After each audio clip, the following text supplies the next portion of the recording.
যখন অন্য পোশাক পরতেন, মানে প্রত্যেকটা জিনিসই অনুকরণীয় ছিল। সেম বঙ্গবন্ধু তো আনবিলিভেবল।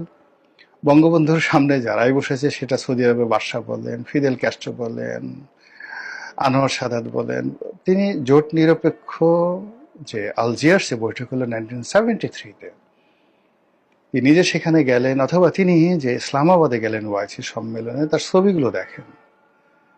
বঙ্গবন্ধুর জামানাতে পৃথিবীতে এমন কেউ ছিল না যার পাশে দাঁড়ালে মানে মনে হতো বঙ্গবন্ধু তার চাইতে কম যোগ্যতা সম্পন্ন, অথবা বঙ্গবন্ধুর চাইতে ওই লোকটা বেশি যোগ্যতা সম্পন্ন।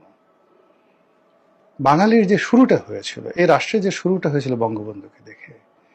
তিনি যেখানে যেতেন, মানে তিনি যেমন ইংল্যান্ডে গেলেন, তখন তো তিনি সরকার প্রধান না, তিনি পাকিস্তানের কারাগার থেকে বের হলেন।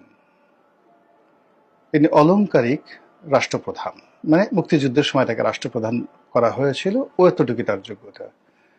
কিন্তু ব্রিটিশ প্রধানমন্ত্রী দৌড়ে চলে এলেন এয়ারপোর্টে তাকে রিসিভ করার জন্য। আচ্ছা, এরপর তারপর তিনি সেই এডওয়ার্ড হিথ, যিনি ব্রিটিশ প্রধানমন্ত্রী ছিলেন, তিনি দরজা খুলে তাকে উঠালেন সেখানে। রয়্যাল, যাকে বলা হয় ব্রিটিশ রয়্যাল আর্মির মিলিটারির যে জেট, সেই জেট প্লেনে করে তিনি দিল্লিতে এলেন। ব্রিটিশ সরকার তাকে সেটা উপহার দিল। Can you imagine the respect and honour Bangabandhu? আপনি কখনো শুনেছেন যে ব্রিটিশ জাতি তাদের রয়্যাল এয়ারফোর্স, সেই এয়ারফোর্সের কোনো প্লেন দিয়ে পৃথিবীর কোনো রাষ্ট্রপ্রধানকে, সরকার প্রধানকে প্রোটোকল দিয়ে তারা পাঠাইছে 200 বছরের ইতিহাসে? এমনকি কোনো আমেরিকান কোনো প্রেসিডেন্টকে? নেভার, কখনো হয়নি। বঙ্গবন্ধু একা পেয়েছেন। তো সেই পোর্টফোলিও, তিনি যখন সুইজারল্যান্ডে গেলেন, বঙ্গবন্ধুর একবার গল ব্লাডারে অপারেশন হলো। ইংল্যান্ডে তিনি গেলেন এবং সেখান থেকে শরীরটা তার ভালো লাগছিল। ডাক্তাররা পরামর্শ দিলেন যে তিনি সুইজারল্যান্ডে তার কয়েকদিন সময় কাটানো দরকার। তো তিনি সুইজারল্যান্ডে গেলেন। এই খবর সুইজারল্যান্ডে গেল। সুইজারল্যান্ড কোনো জাতিসংঘের সদস্য না।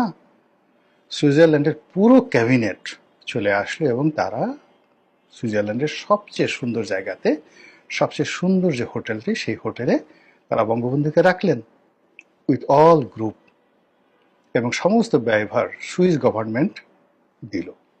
আচ্ছা দেখান তো, সুইজারল্যান্ডের মতো একটা নাকুচু জাতি, যারা জাতিসংঘের সদস্যপদ হয়নি দীর্ঘদিন, সেই সুইজারল্যান্ডের সরকার কারো কোনো রাষ্ট্রপ্রধান, সরকার প্রধানের যে ভার বহন করেছে, ব্যয়ভার বহন করেছে, নিজেকে সেলিব্রেট, মানে সেই দেশে তারা থাকতে গেছে এবং সুইজারল্যান্ড সরকার সেই বিল দিয়েছে পার্সোনাল ট্রিপের।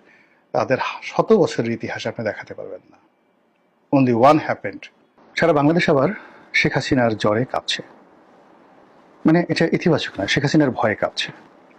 সাম্প্রতিক সময় তিনি একটি ভিডিও বার্তায় বেশ দৃঢ়তার সঙ্গে এবং অনেকটা হুমকির স্বরে ঘোষণা করেছেন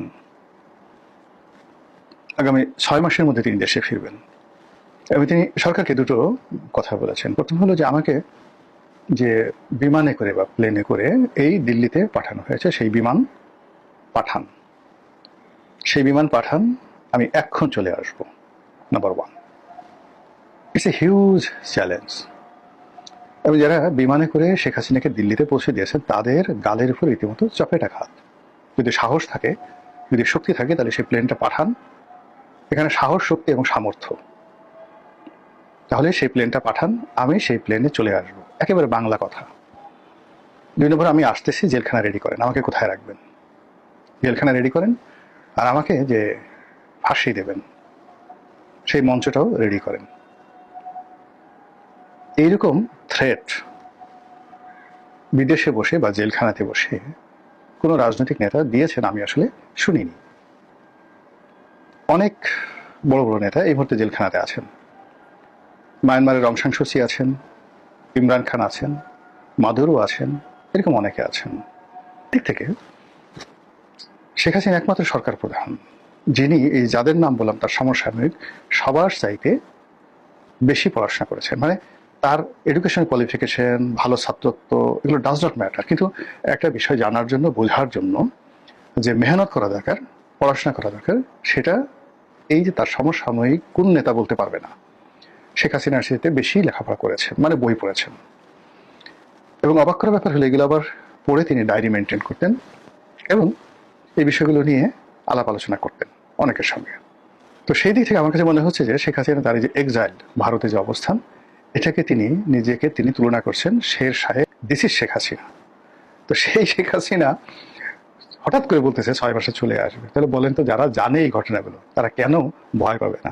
ওই যে সুরেন্দ্র সেন গুপ্তের সেই কথা, বাঘে ধরলে বাঘে ছেড়ে দেয় অনেক সময়, শেখ হাসিনা ধরলে কখনো ছাড়ে না। এটা বুঝেন না?